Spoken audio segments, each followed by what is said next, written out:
Japan has the oldest population in the world. 36.23 million people in Japan are 65 and older. And then more than 1 in 10 people in Japan are now aged 80 or older. 1 in 10, that's 10%, right? 10% of Japan is 80 or older. That's a huge number, especially if you consider that Japan is a nation of only like around 130 million people. Excuse me, Masen. Welcome to another episode of the Excuse Me, Masen podcast. I'm your host, Saul, and joining me today is Devin Yoshimoto once again. Hello. How's it, man? Hello. I'm good. Good to be back.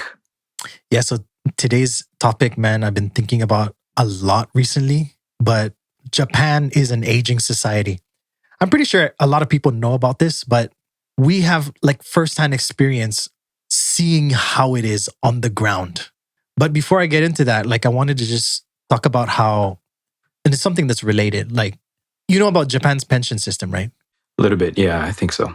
For foreign residents, like previously, it was pretty relaxed to where like you can opt out kind of. In my case, I opted out because I don't have a permanent residency here yet. Mm-hmm. And they were like, you need to pay this. And I was like, what? You won't even give me a visa for longer than 1 year. Why would I apply for Social Security? It makes no sense. Yeah. Apparently the way it worked before, and I didn't know about this, was you would pay it and then you could just get a lump sum withdrawal if you decided to leave. I had no idea about that. Yeah. But then now everyone has to contribute. And then there will be penalties for people who don't. So people who are non-compliant. And do you know when that changed? Just curious. Very recently, when I made the outline for this topic, it was probably like 4 or 5 months ago. But you can still apply for the lump sum within 2 years of when you're planning to leave Japan, if I'm not mistaken. So it's required now versus optional kind of before. Yeah, but another reason why I wanted to mention this is because they haven't told me anything. They didn't send me any kind of letter saying, okay, now you got to pay. Yeah, you'd expect something, I guess, from your local city hall. Yeah, but nothing. Anyways, let's get into it. Mm-hmm. So what are the signs that Japan is an aging society? Let's take a look at it with statistical context, okay? Mm-hmm. So Japan has the oldest population in the world. 36.23 million people in Japan are 65 and older.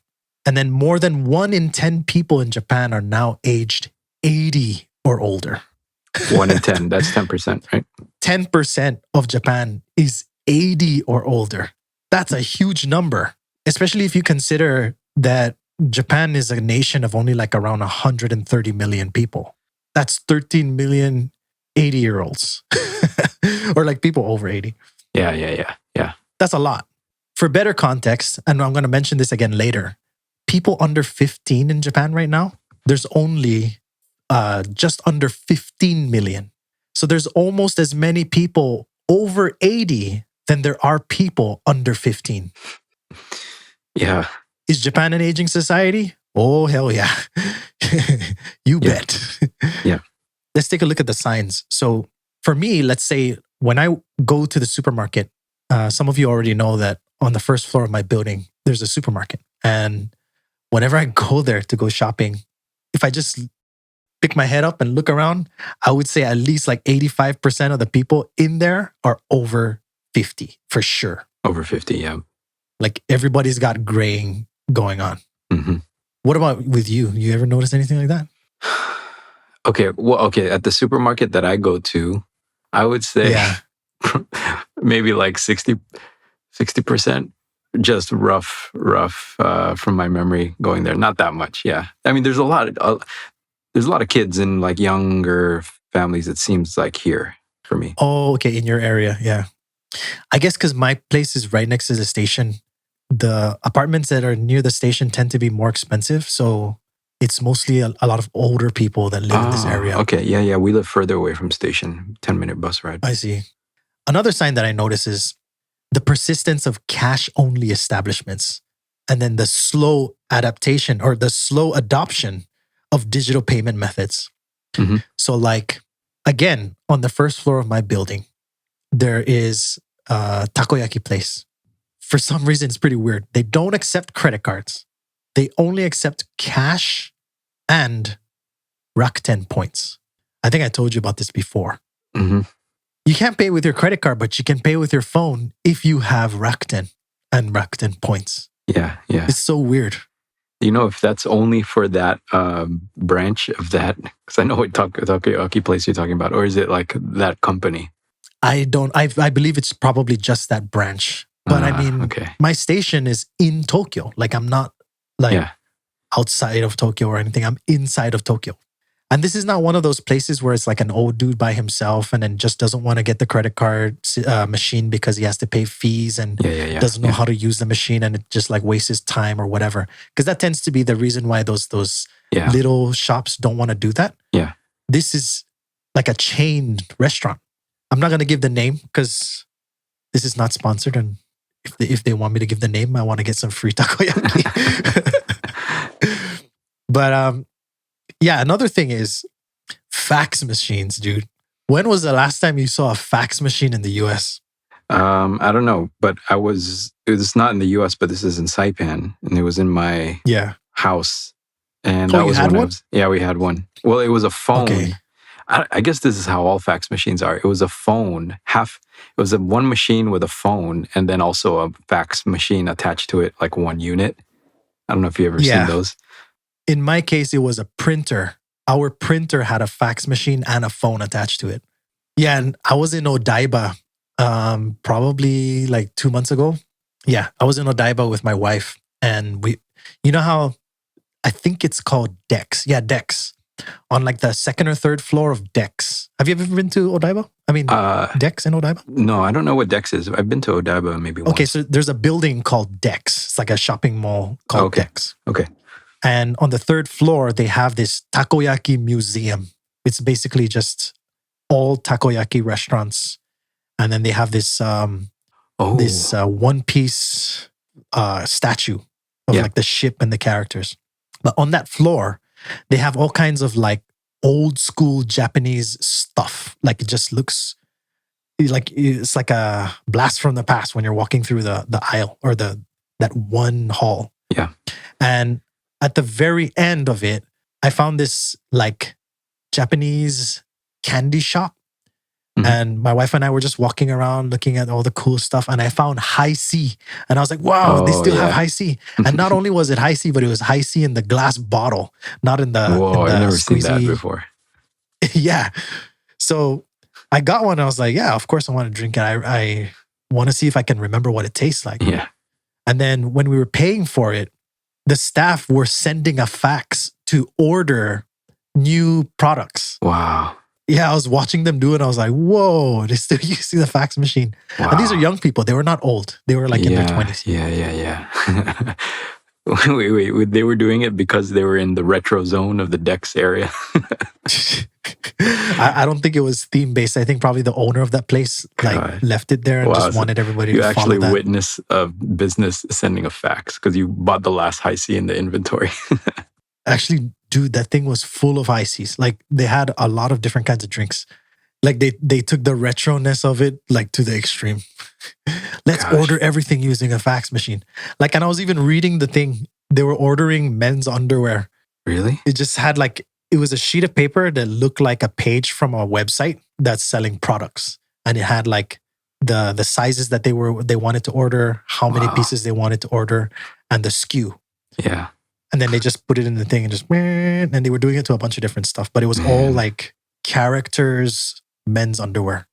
Wow.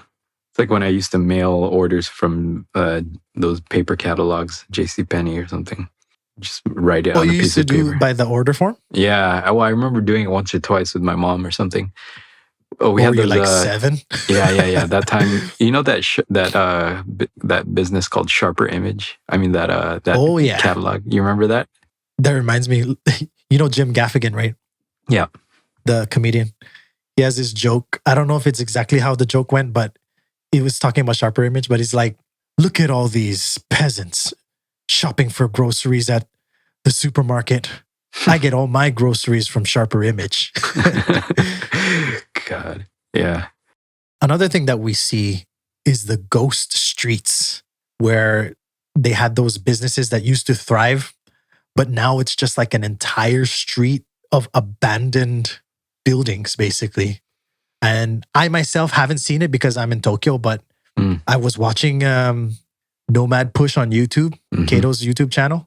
And he had that one episode where he was actually talking about it, and he was like I think he was riding a skateboard, like past them. And it was like a really long place. And he was just saying how he was talking to somebody that's from that area. And they were saying that the reason why all of these places closed down was because they were owned, it was family run. And then the owner's children didn't want to take over because everybody wants to move into the city. Yeah.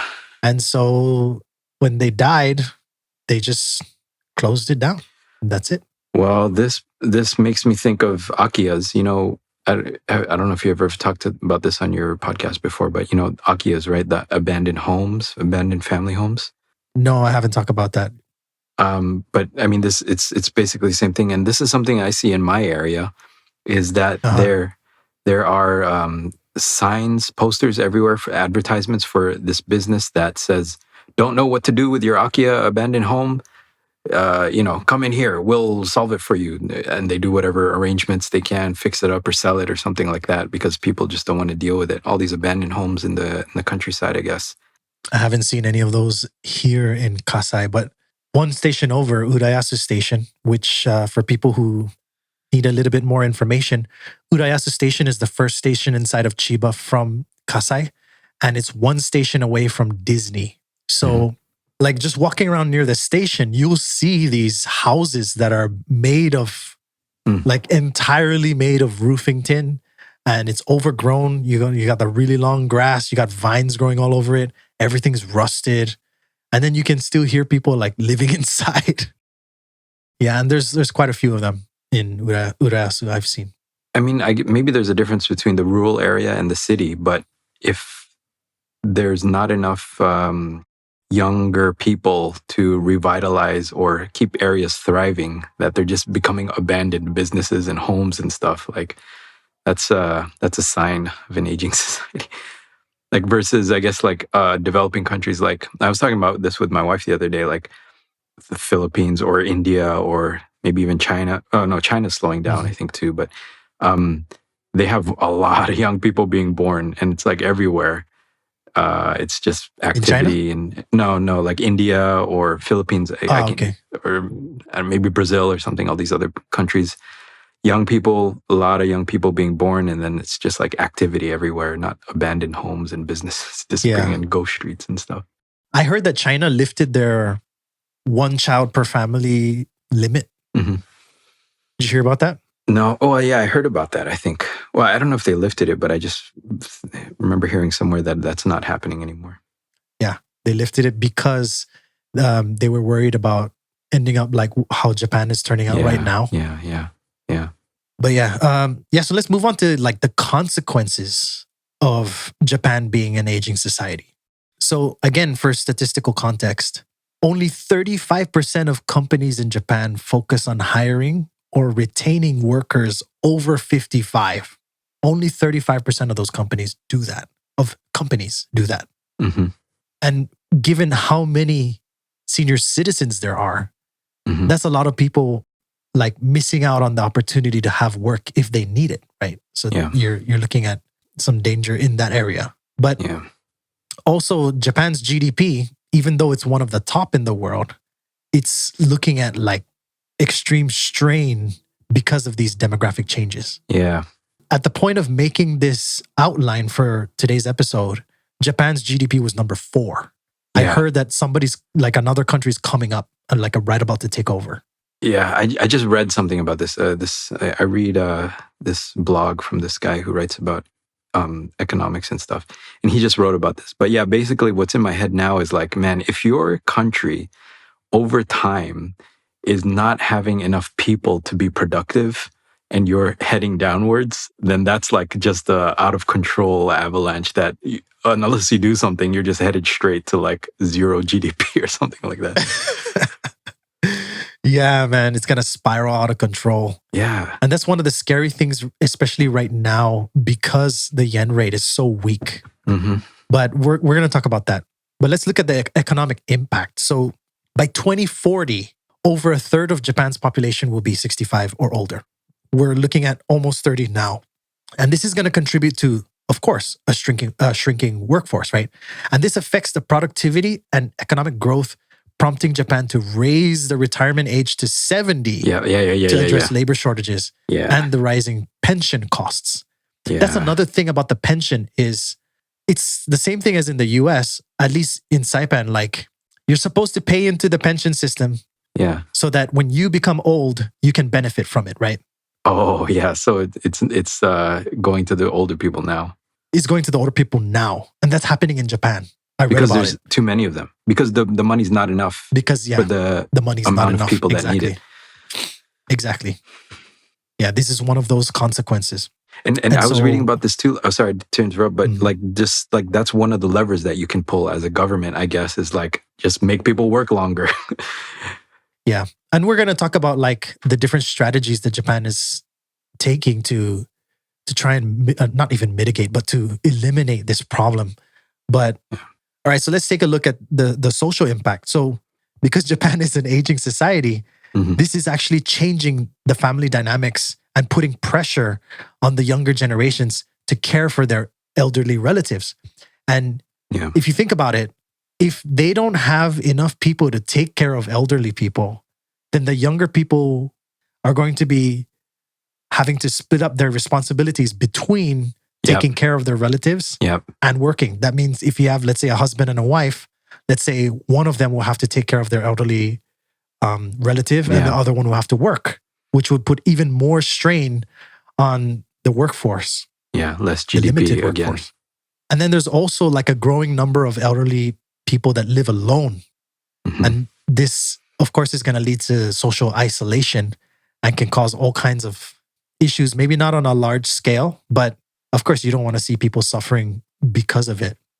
You know, in our area here where we live around, a lot of the businesses are, we see a lot of care home facilities, a bunch of them. Some of them really nice. Some of them. In Japan, they call them lodging homes. Lodging homes. We have a bunch of those around in our area that I notice. And then also there's a lot of rehabilitation centers for movement and health and exercise or something. Those are everywhere. Yeah, I see a lot of those around here. And like, dude, like what you're saying is like the projection is, I forget what statistic you gave, but Japan is going to be the oldest or one of the oldest. It already is the oldest. Already is the oldest. And then 20, 30 years from now, it's going to get even worse. But 20, 30 years from now, it means us, like me and you, basically. Like if we're still here, holy cow, that means your kids have a lot of pressure. That means my future kids are going to have a lot of pressure. If we're still around, we're still going to have to be working. But this is assuming that nothing is done. Okay. But obviously, people who know about Japan or who are interested in Japan and people who live in Japan know that Japan makes moves quick, at least for stuff that they have the power to change. Because before the Olympics, there was like so many businesses didn't accept credit card. But when the Olympics, right before the Olympics hit, almost everywhere now accepts credit card. So when the changes need to be made, they make them. Yeah. Not recently, within the last year or so, we had the mayor of Yokohama City come to our work to give a speech, come to our office to give a speech because he's working with the company somehow and some apps or something like that. The reason is because Yokohama, I believe, is projected to, in the next 20, 30, 40 years or whatever, some time period, is projected to be the number one highest concentration of people over 60 or whatever, aged elderly folks in the world, something like that. Holy cow. So even within these countries with the aging population, Yokohama is going to be the highest concentration of that, even within Japan, which is already in the top category.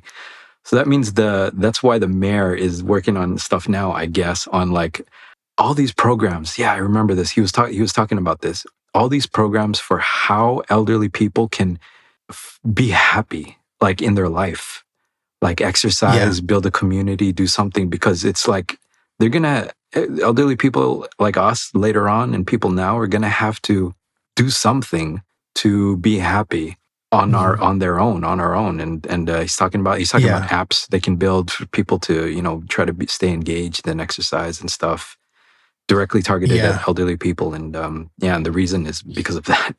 Yeah, one thing I noticed about even in my area that I really like makes me wish they did this in Saipan, for example, is if you wake up early enough in the morning and you're walking around the parks, there's always senior citizens who do volunteer work.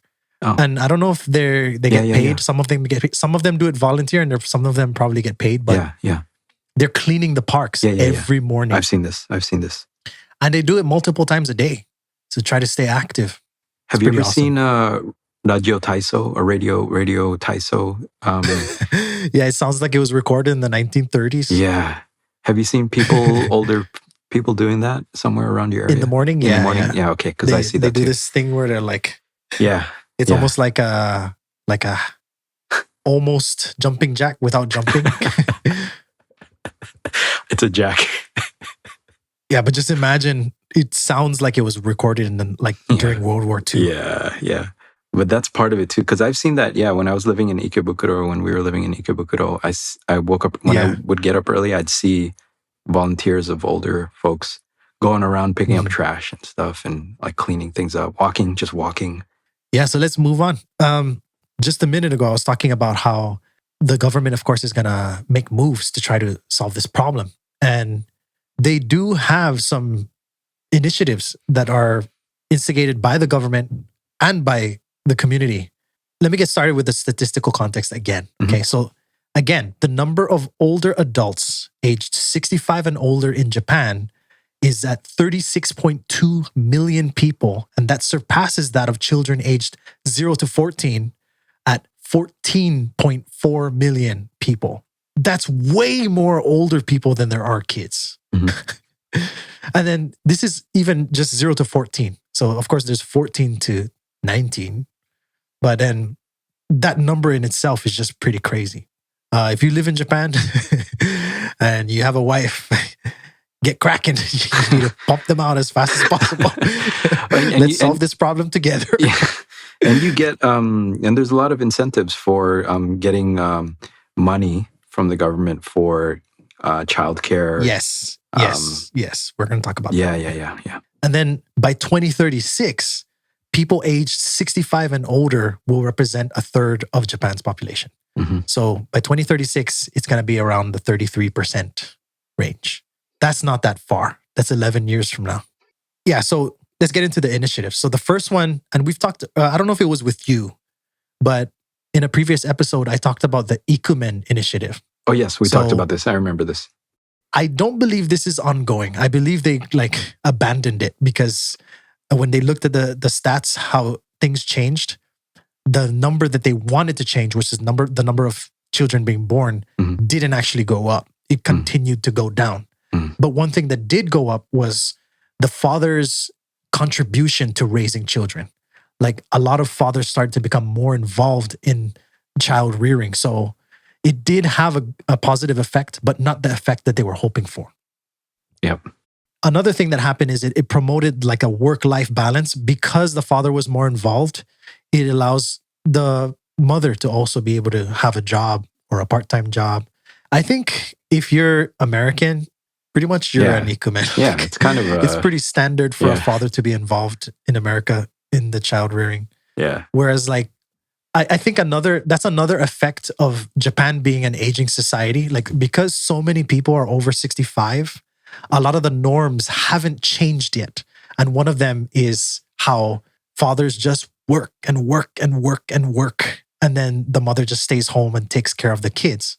Like fresh out of World War II, like right after World War II, that's pretty much how it was. And it's just continued from then all the way until now. And I feel like the Japan being an aging society, in my opinion, this is one of the effects of that.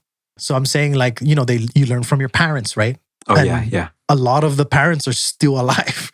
Yeah. Not that that's a bad thing. Yeah. Yeah. I mean, I guess so, because it's like that's how like new things happen. Basically, is like young people, like all the, especially, you know, like all the people that like to, when you're in college or when you're in high school or stuff, when you like to demonstrate, when you like to change things, you want to you want to be an activist or something, you have energy and you're like, you have no other place to put your energy into. You don't have a family or anything. So yeah, like the young people is definitely like a factor in changing society. And if you don't have the young people, you're not changing. Yeah. But one of the beautiful things I think about Japan is a nation built on change. Like, and of course you can say this about any nation, but I mean, if you look at how Japan adopts different cultures, foods, for example, and when they take something in, they change it quick and they make it better, like almost overnight. Mm-hmm. And I guess what I'm trying to say is, I hope things are going to change really quickly, because it was this year that I started to notice a lot of news articles about Japan being an aging society, and then also reading articles about them trying to solve this problem with different tactics. Mm-hmm. But yeah, let me move on. So the next one is Kodomo Shokudo. So that's another initiative that came up to try to help. So basically, Kodomo Shokudo is like community-run cafeterias that provide free or low-cost meals to children and older adults to foster intergenerational connections, and also to alleviate the amount of stress that is associated with having children. And sometimes it's even like big restaurants. Sometimes even chain restaurants offer this feature to kids. So if a kid a certain age shows up at your restaurant at a certain time, they can eat for free. I see. Okay, this alleviates the stress on parents a little bit. So like the parents, for example, if the mom is working, she'll be like, oh man, I need to get home because my daughter's going to come home from school and she needs to have something to eat. If there's Kodomo Shokudo in their area, then the kid can just go there and study until the mom comes home. Because of course, there's also, you don't want to leave your kids at home, obviously, if they're underaged, for too long. Yeah. If at all. Yeah, that's one of the strategies that the Japanese government is trying to take to not even just incentivize, but to make parents feel less of that stress associated with having more of them, so that they can just be like, hey, you want to have another kid? I see. Let's do it. I see. Versus, you want to have another kid? Oh man, I don't think we can afford it. Or what about when the kid reaches this age and I have to think about my job? Like, so on and so forth. What do you think it is about, like, I don't know, where we come from in the islands, Saipan, Guam, or maybe even like cultures like Philippines or something, where even though you don't have that much money, you have a lot of kids, 6, 7, 8 kids. I mean, the idea, I guess, is, I don't know, like why would, if you're a family that doesn't have like a lot of money, how is it a good idea to have even more kids? Well, from what I hear from like my mom, for example, in Saipan, some people take advantage, like really take advantage of the food stamp system. So like the more children you have, the more you get from the food stamp system. Yeah. And so basically, like when you get your food stamps, there's this one family in Saipan where this lady had like 8 kids. And then whenever they got their food stamps, she would buy lobster and steak and stuff like that. Like try to get the good stuff. And she doesn't work. Her husband doesn't work. Wow. They just live entirely off of food stamps. And because they're considered like, because their income is so low, they can even apply for housing from the government. Okay, so they can get free housing, free food. Basically, all they have to do is just keep pumping out kids. Okay, yeah, so that makes sense. And that's like, so, but then that's what the Japanese government then is maybe doing, or it's like it's going down that path, kind of, right? It's like, I don't know, I guess incentivize people to have more kids somehow. Yeah, man, I feel like if Japan implemented like the exact same system, like food stamps and free housing for people who have X amount of kids and keep pumping them out, I feel like every family is gonna have like 5 to 10 kids or whatever. Man. The average for Japan, right, is like 2 kids, 2 kid families, 3 kids. They try to get one boy, one girl. That's why a lot of families are just 2. From what I observed, yeah. Just for the people who live in Japan, it's like a inside, not even an inside joke, but in Japan, people who have like 5 kids or more, if you're a father, you're called Big Daddy. Are you serious? I don't know this. No. I've never even heard of this inside joke. That's a known thing. So they used to have this TV show where they would have a special. I think it was like once a month, where they would follow a family around, just like interview them, and it would be a family of a guy who has at least 5 kids and his wife, and then talk about how life is like. Is it difficult? Is it easy? How do they handle the everyday stuff like laundry and the bills and working and the scheduling and everything like that? But every time they refer to these people as Big Daddy, really? For the fathers. Wow. Yeah. Have you ever met, because you're around a lot of parents, because you're a parent in Japan, have you ever met families with more than 3 kids? Yeah, I have students who have 3 siblings, so there's 4 of them total. Yeah. Okay. Not a lot of them, but yeah. How about 5 or 6 or 7? Have you ever seen that? I may have, but I can't, at the top of my head, I can't recall like a specific family. But even in the US, there are families like with 6, 7 kids or something like that. My cousins, I don't even understand how that would be possible. Like, in Tokyo, it would be very hard, man. I mean, you just got to stay busy. Tokyo life is so busy. Yeah. And then, of course, like Tokyo is one of the safest city in the world. But even then, there's a lot of lies that happen on that stat, because like they say that Japan has 0% homeless, but that's totally BS. There are a lot of homeless in Japan, but they just don't count them for some specific reason. So like even human trafficking is a thing here. Like kids, if you live in Tokyo, you have to watch your small kids, especially the ones that just hit 1st grade, because the human traffickers, they're like scanning when the new school year comes out. They're scanning for kids. Yeah. What are they doing with them? They try to kidnap the kids and then put them in their truck or whatever, and then send them over to whatever country. I'm not going to speculate, but whatever country that is ordering them. I haven't heard about that. Wow. Yeah, like it even happened. Like my wife was having like a lunch at a park this one time, and my kids were still in kindergarten. One of the mothers had a kid that was even smaller than our kids, and this dude with tattoos got off of his like moped and started like beckoning this little kid to come towards him. Candy out of his backpack. Yeah, I think it was a moped. It might have been a truck. But I just remember this in the story. The guy had tattoos and he was beckoning this little baby, basically. And then the mother looked at the guy and she was like, in Japanese, she was like, "Hey, get the freak away from my kid, yeah. predator." Yeah. And then the guy like saw the mom and like freaked out and got in his vehicle and drove away.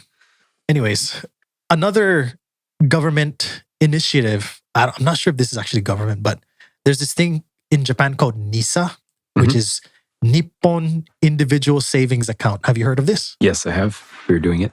For a little bit more context before I explain, like the general consensus with old people and spending in Japan is that they're very good at saving money and they don't like to spend.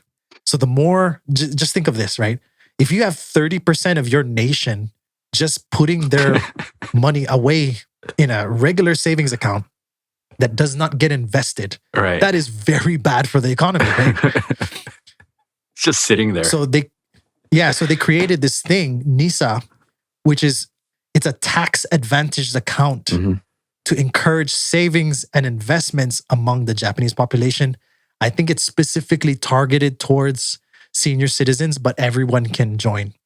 And basically the way it works is you put your money into this NISA account, and then you don't have to pay taxes on this. And what the bank does is they invest your money. And then you actually make money over time.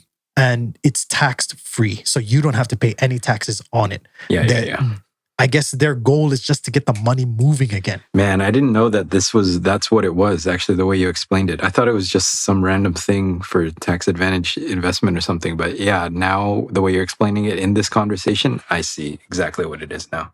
I know a guy who's actually one of the managing directors of one of the major banks in Japan. Wow. And yeah, he was telling me about it.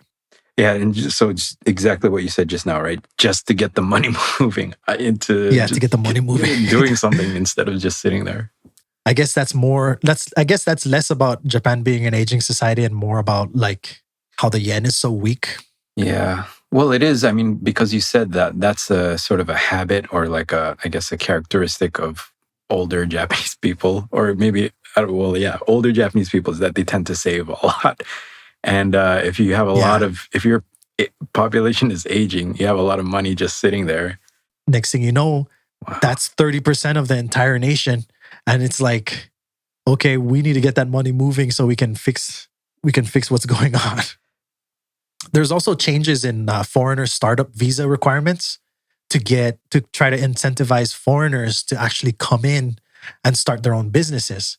So I think I talked about this in a previous episode as well. Okay. But you used to have an office and 2 full-time employees and 5 million yen capital. Got it. But now you just need a business license. The aim of this change is to make it easier for foreign entrepreneurs to start businesses in Japan and stimulate the economic growth and innovation as well. Well, I don't know if you talked about this or you've heard about this, but have you heard about the digital nomad visa? Digital nomad visa, no. Yeah, okay. So this is a thing.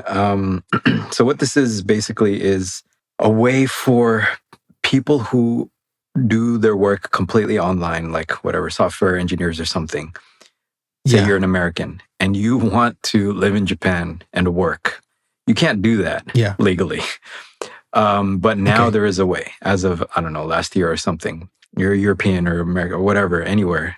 You can come and live in Japan for 6 months, I guess, or whatever, 8 months, whatever the limit is, and work here as long as your company says it's okay for you to work remotely from Japan and live here and pay a few taxes, I guess, and like rent an apartment or something legally. And it's called the digital nomad visa. And a couple of countries are doing this. I think even Saipan and Guam announced something like this for Asian people to come and work in Saipan and Guam for a temporary period of time. But that's a good way, I guess, to get people interested in moving here or something. I don't know how that helps aging societies, but this is a thing too.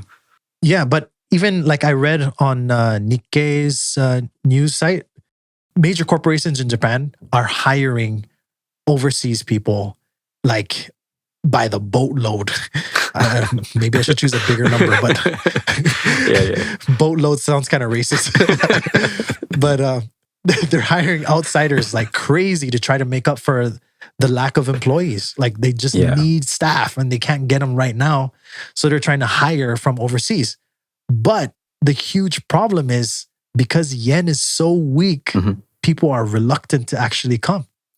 Because you'll be making yen, which you can't really send back out home or like use in the future or something. Yeah, like let's say you're in the US. If you come and work here and then you're trying to travel back home, you're missing out like a huge amount of money, especially like today. Like, I think today was like 146 or something like that. Yeah, it was starting to get better. And then the prime minister like just ditched and then it got really bad. And then now they have a new prime minister and it's going to take a while for him to fix things. Man. Make Japan great again. MJGA. And I don't think it's going to get better now that like Trump is setting up those the really trade stuff. Steep, tariffs. Yeah, so we were talking about how when you have kids, you can actually get money from the government. And so, of course, government has their support for families, right?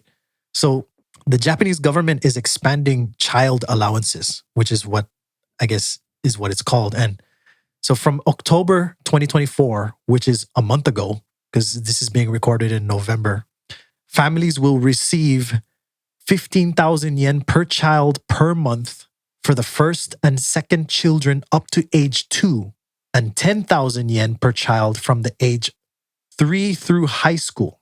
As of October? As of October. Yeah. And I know this is true because I've already started getting that money. And the amount increases to 30,000 yen per child for the third and subsequent children. Holy cow. Wow. Additionally, insurance covering maternity expenses for natural childbirth Yeah. will be introduced in fiscal 2026, further supporting family growth. Okay. They kind of already been doing that for a long time. I was going to ask, based on your experience, what is the difference here? Is it just more supporting more stuff for families or higher dollar amounts or something? Higher yen amounts? Higher dollar amounts, basically. Okay. You're getting paid more than you were before and more often. Wow. Before it was like you get paid every 2 months, at least here in Kasai. Like, because it also depends on where you are in Japan, not just if you are in Japan. Yeah.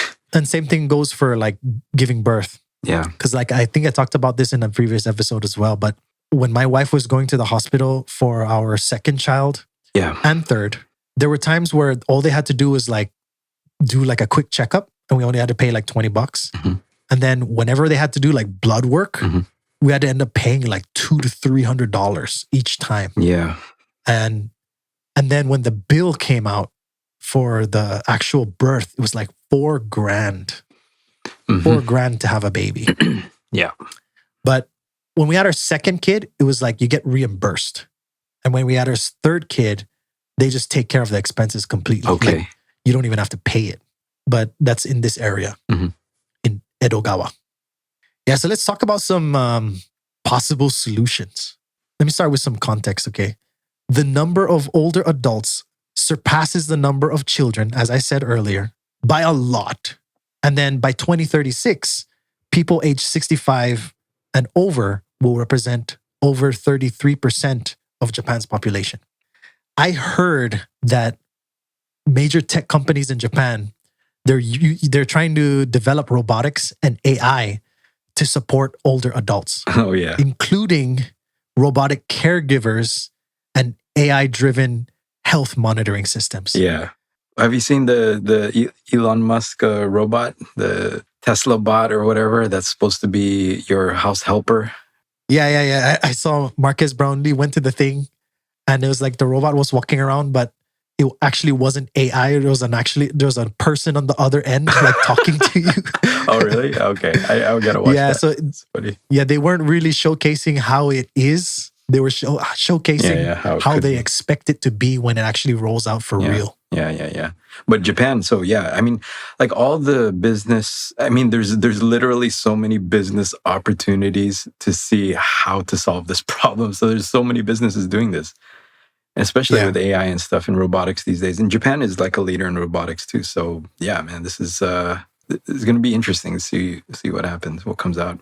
Yeah, and then earlier we were talking about how if let's say there was a couple and one of the spouses had to take care of their elderly relative. Oh yeah. If they develop these robotic systems, then that will just totally eliminate that from happening at all. But that means your grandparents are interacting with the robots all day. Yeah, but imagine they're at your own home or somewhere nearby so that you can still be with them every day. In my opinion, that would be much better than forcing that strain on the workforce. Yeah. At least there's an option. This is going to be us, probably me and you, 30, 40, 50 years. I mean, that's literally going to be us. Our kids are going to be running around and they're going to send the robot to our house. Okay, so before we end this episode, maybe we can just talk about a little bit of statistical context again in regards to the retirement age and the birth rate. So Japan's birth rate is one of the lowest in the world, ranking 210th globally, with a crude birth rate of 6.995 births per 1,000 people as of 2024. The fertility rate is approximately 1.37 births per woman, well below the replacement level of 2.1 needed to maintain the population size. So even if they started pumping out babies really fast, like the fertility rate itself is like they're not expecting that it will be able to make up for what's happening. So pretty much, I think like the best option is just they should keep making different kinds of amendments to immigration rules or whatever, so that they can get foreigners to be able to come in and live here easier than now. And then I guess another one of the biggest difficulties of getting foreigners to come here is the fact that the language is so different from every other language. And there aren't very many people in the world who speak Japanese, relatively speaking. That's it for today's episode. If you have any questions, please let us know in the comments section, or you can fill out the contact form on my website, xqspodcast.com. And until next time, excuse me, Miss N, and see you.